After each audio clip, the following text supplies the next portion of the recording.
Buenas tardes, buenos días, buenas noches, mi gente. ¿Cómo estamos?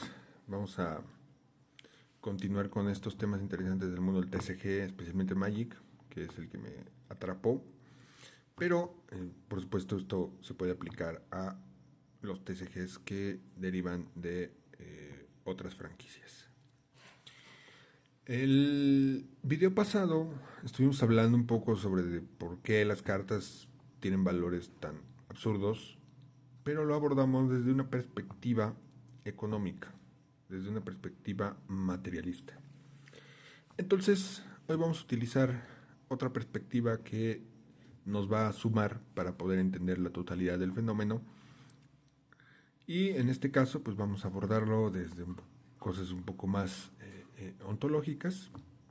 Esto para complementar, ¿no? Por supuesto también tiene mucho de sociología, tiene mucho de otras cosas. ¿Por qué lo hacemos así? Bueno, porque el mundo del TCG, aparte de que es maravilloso, tiene diversos comportamientos dentro de su comunidad que son sujetos de estudio desde mi perspectiva, ¿no? Porque al final del día pueden trascender y, en este caso, afectar, ya sea de manera positiva o negativa, a los integrantes de esa comunidad. Entonces, merece la pena hacer por lo menos un análisis.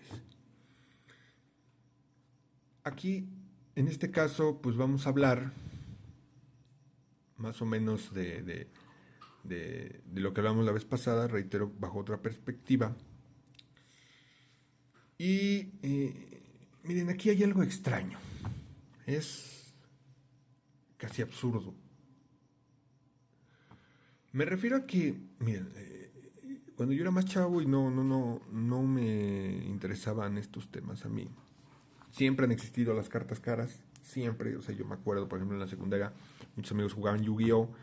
Y decían, no, es que esta carta vale no sé cuánto. Y yo decía, ¿qué? ¿Cómo? ¿Por qué? Siempre han existido las cartas caras. Y cuando yo digo estaba en la secundaria, les estoy hablando de inicios de los 2000. O sea, el internet era una baba y poco más. No existía YouTube, no existía Facebook. O sea, no había nada de lo que conocemos hoy. Siempre han existido las cartas caras. Siempre había existido entonces la especulación y todo este tipo de cosas. Pero aún así, los precios no eran tan irreales como hoy en día. Y las cartas que a lo mejor podrías considerar carísimas en esa época eran una, dos, tres, o sea, no como ahora que son varias, ¿no? Entonces, ya un poco más grande y antes de entrar a este mundo, antes de que me atrapara, yo decía, bueno, cartas que parecen simples pedazos de cartón, alcanzan precios que compiten con salarios completos, te arreglan la vida, puedes comprar un coche, es algo loco. Pero como reitero, este fenómeno no solo se explica con economía, no solamente es el entender la oferta, la demanda y la especulación. Lo que ocurre aquí en realidad es que pertenece a lo más profundo de la cultura contemporánea general. Es un fenómeno que involucra deseo, espectáculo, identidad, industria cultural, inclusive hasta formas modernas de explotación de lo que podríamos llamar, entre comillas, el alma humana. Y yo sé que suena muy exagerado, pero lo vamos a explicar. Entonces, para entender por qué una carta vale tanto, tendríamos que hacer este análisis un poco más profundo. Por lo que hoy hoy les voy a hablar de otros autores, Adorno, Horkheimer, vamos a volver a tocar a Jung Chul Han, vamos a volver a tocar a Guy Debord, ¿no? Y con estos autores nos vamos a servir. Déjenme, lo que pasa es que tengo aquí un documentito en Word en donde voy anotando lo que quiero más o menos decir o las ideas principales para que no se me cuatrapien las ideas y no pierda el hilo de lo que estoy diciendo. Entonces, punto número uno. El objeto como mercancía cultural. Aquí vamos a hablar de Adorno y Horkheimer, dos autores que a mí me gustan mucho y tienen un libro en conjunto que es de mis favoritos, que se llama Dialéctica de la Ilustración, y que argumentaban que en la modernidad tardía ya no consumimos objetos, básicamente, consumimos imaginarios. Ojo, modernidad tardía es la época en la que ellos vivían. Yo soy de los que considero que vivimos en la posmodernidad, ¿no? Entonces, las cartas, las cartas como objetos coleccionables, para este análisis no son valiosas solamente por su utilidad o materialidad. Aquí concuerda con lo que habíamos dicho previamente, sino que valen por lo que hacen, sino que no, más bien no valen por lo que hacen, sino por lo que significan. De esto hablamos, reitero, en el video pasado, ¿no? Hablamos de cómo ya las cartas trascienden su valor por el simple hecho de la habilidad o del arte o lo que sea, sino por lo que significa tener ese objeto. Y miren, yo aquí, por ejemplo, tengo aquí mi cartita de Azula, muy bonita. Y esta carta, que por cierto voy a armar un deck de Commander con ella, nada más que todavía me faltan algunas cartas. Pero esta carta, por ejemplo, yo estoy seguro que hay 3 o 4 cartas más de la misma Azula, no tengo el dato exacto, pero es la misma Azula, hace exactamente lo mismo, pero según entiendo, esta es la más cara y hay otras dos que no valen tanto. Y dices, bueno, ¿pero por qué? Ah, no, pues es que una tiene brillitos y la otra no sé qué, o sea, pero todas hacen lo mismo, ¿no? Pero en este caso, el valor ya no solo es por el arte, sino que trasciende, es más bien lo que significa tener esta carta. Ahora bien, para estos autores es importante el concepto de industria cultural, ¿no? El nombre lo dice. Industria cultural es la industria que produce el entretenimiento, ¿no? Para estos autores, las empresas ya no solo producen este entretenimiento, ¿no? Producen necesidades, producen aspiraciones, producen nostalgias, producen sueños, pero estos sueños están a la medida del mercado, o están a la medida del mercado. ¿Por qué? Bueno, los productos no solamente se compran porque sean propiamente necesarios, ¿va? Sino porque activan una historia que nos contaron y que aprendemos a desear poco a poco. ¿Qué quiere decir? Explico. Una carta rara, entre comillas, vale no porque sea rara en sí, sino porque la industria cultural creó un sistema en donde la rareza se vuelve codiciada, se vuelve mágica. Y obviamente la magia es rentable. ¿Y por qué hacen esto? Bueno, ellos en este libro explican, y lo hacen con el cine, porque en su época fue el mejor ejemplo. Ellos dicen que la industria cultural primero necesita de personas capacitadas, expertos en materia. Vamos a suponer que para hacer una película, pues tú tienes que hacer un guión.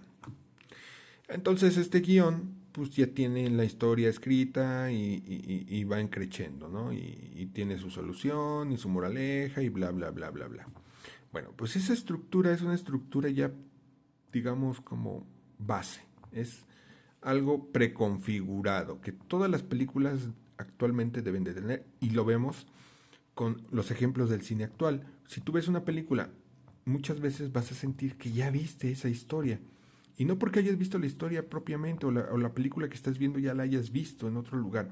No, sino porque es la misma estructura del guión. Siguen exactamente los mismos lineamientos. ¿Por qué? Porque es una fórmula que ya funciona. Entonces, las empresas de cartas hacen eso.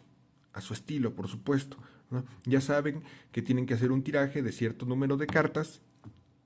Me refiero no a las cartas que van a vender en masa, sino cuántas cartas va a tener una colección y cuántas de estas cartas van a ser raras y cuántas de estas cartas van a ser criaturas legendarias y cuántas de estas criaturas legendarias van a tener 2, 3, 4, 5, 6 artes alternos y ellos ya mismos saben cuál de todos esos artes alternos va a ser el más caro y de todas esas cartas caras ya saben cuál va a ser incluso la más cara. ¿Va? Entonces, por supuesto que esta pseudo rareza es rentable. ¿Va?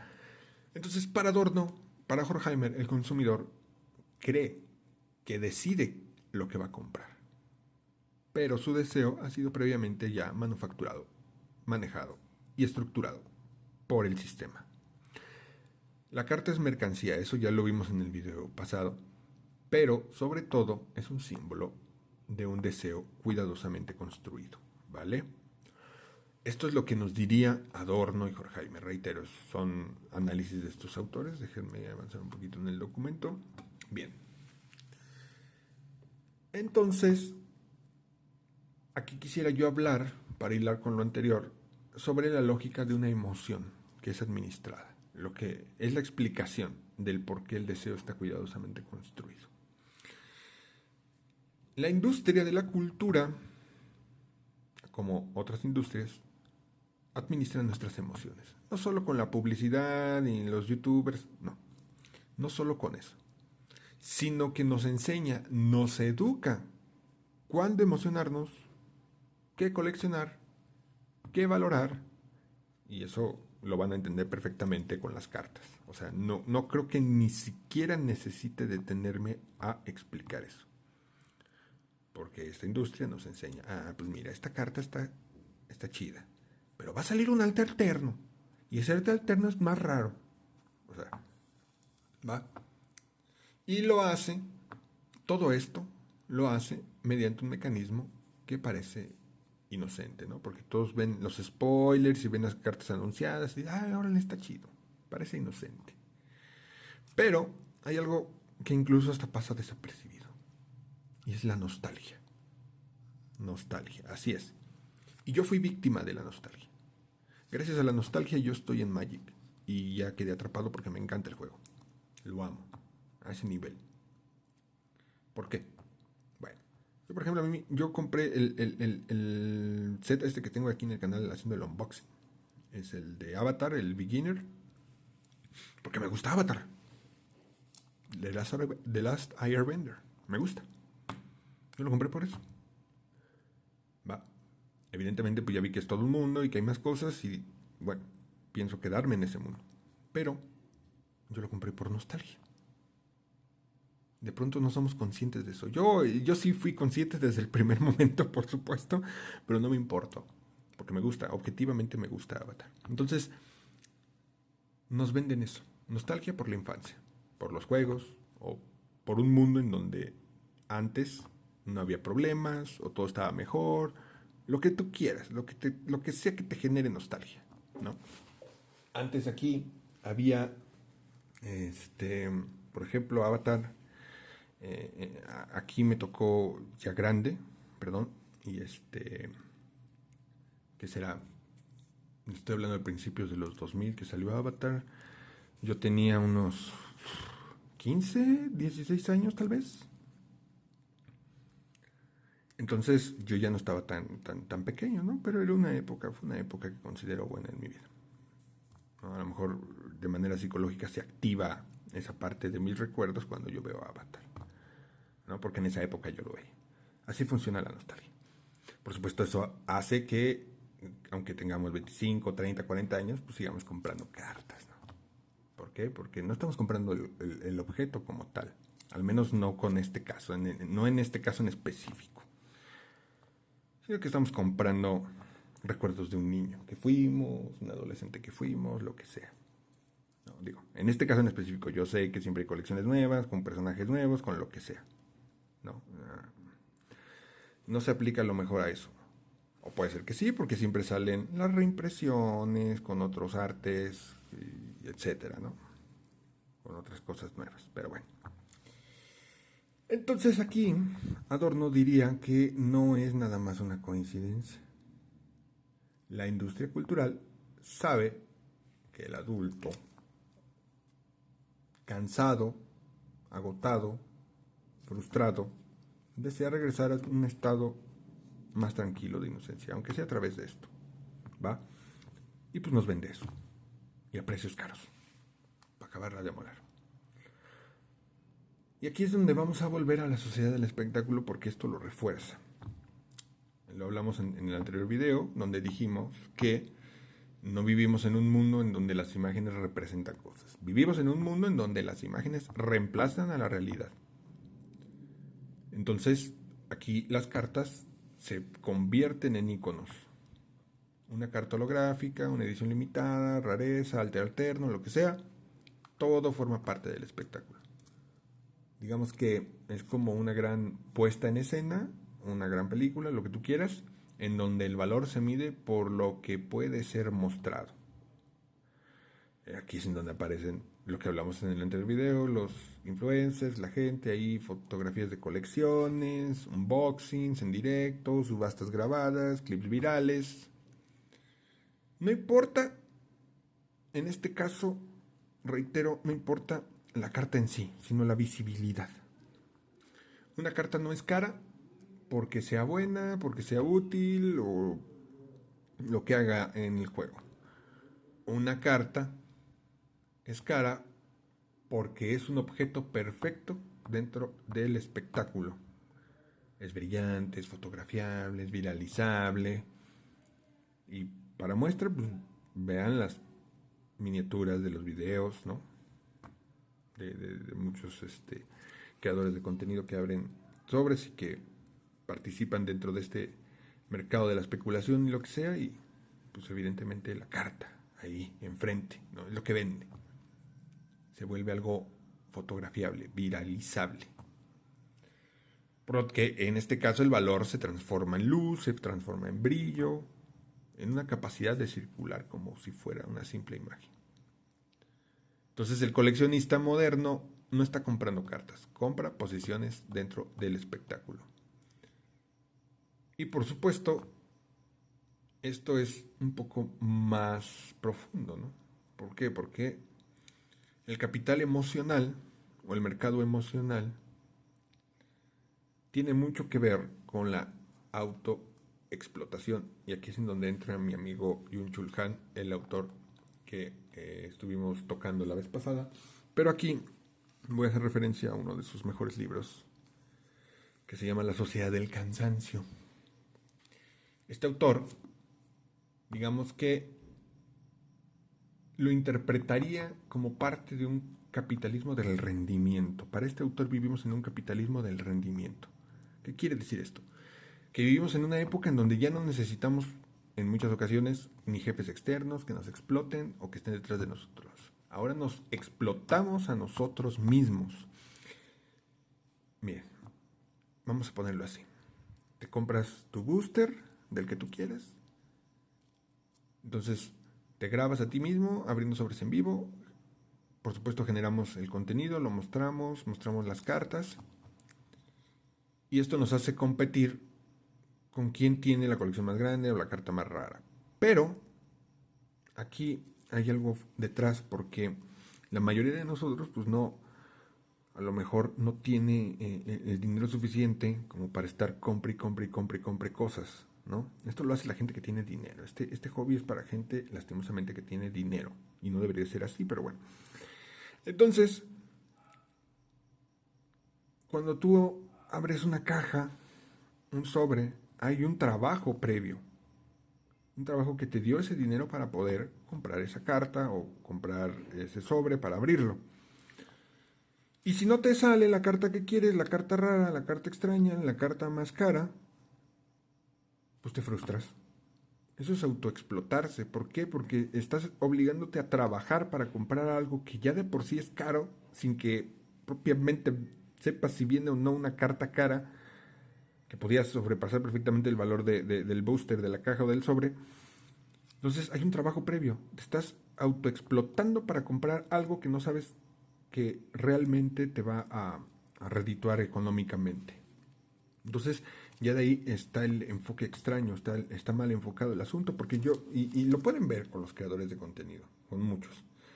Van, compran su sobre, pum, empiezan a pasar, ni siquiera ven las cartas, se van directo al hit y ven que ni siquiera es el hit que querían y esto es basura. Pum, el que sigue. Pum, pum, pum. Y abren 20 sobres y ninguno les sale nada. Pues me salió pura basura, fui en pérdida. ¿Por qué en pérdida? ¿Acaso no la carta no hace algo? ¿No tiene un arte? ¿No representa nada para tu deck? Ah, no, pues es que yo nada más soy coleccionista y me dedico a vender cartas. Entonces no eres un coleccionista, eres un especulador, ¿no? Entonces, eso es una autoexplotación. Y, por supuesto, el mercado sabe que estas cartas raras no solo son mercancías, sino métricas de valor personal. Porque si te sale la carta rara, cara y extraña, pues las cosas te van a cambiar, ¿no? Entonces nos convencemos de que nuestra identidad depende de lo que mostramos. Y además, no solo se queda en eso. Mostramos y además nos hace sentir que valemos más, ¿no? Porque dice, bueno, pues ya tengo esta carta y lo que les decía en el anterior video, ¿no? Ya esto ya me va a acercar al círculo de X o de Y personas que la tienen. Absurdo, ¿no? Por lo tanto, no es casualidad que nuestros yo digitales estén tan ligados al acto de coleccionar, ¿no? En Instagram, en YouTube, en TikTok, una carta rara se vuelve generalmente un medidor de éxito, ¿no? Porque no es lo mismo la viralidad de un video en donde te sale una carta de este valor, que ya de por sí es relativamente cara, bueno, entre comillas, ¿no? No es mucho, ¿no? A que me haya salido, por ejemplo, en Lank este perrón locochón que vale como 3,000, 4,000 dólares. O sea, el video hubiera sido muchísimo más viral, ¿no? Entonces esto es el rendimiento. Quiero, por ejemplo, en el caso de estos especuladores, coleccionistas especuladores, pues quiero que me salga la carta más cara para rendir más, para tener más. Entonces ya la carta no vale por sí misma, sino que vale por lo que permite monetizar, por la identidad monetizable.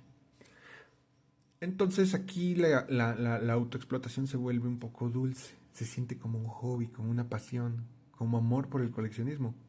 Pero al final es un mecanismo de control emocional y no solo es eso.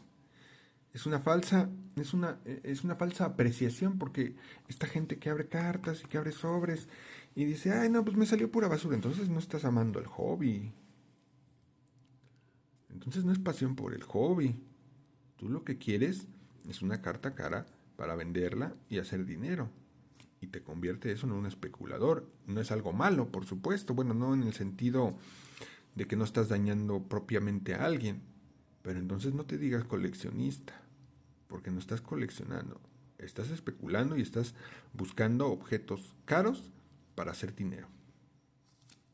Además de la apariencia que te da en redes y todo este tipo de cosas.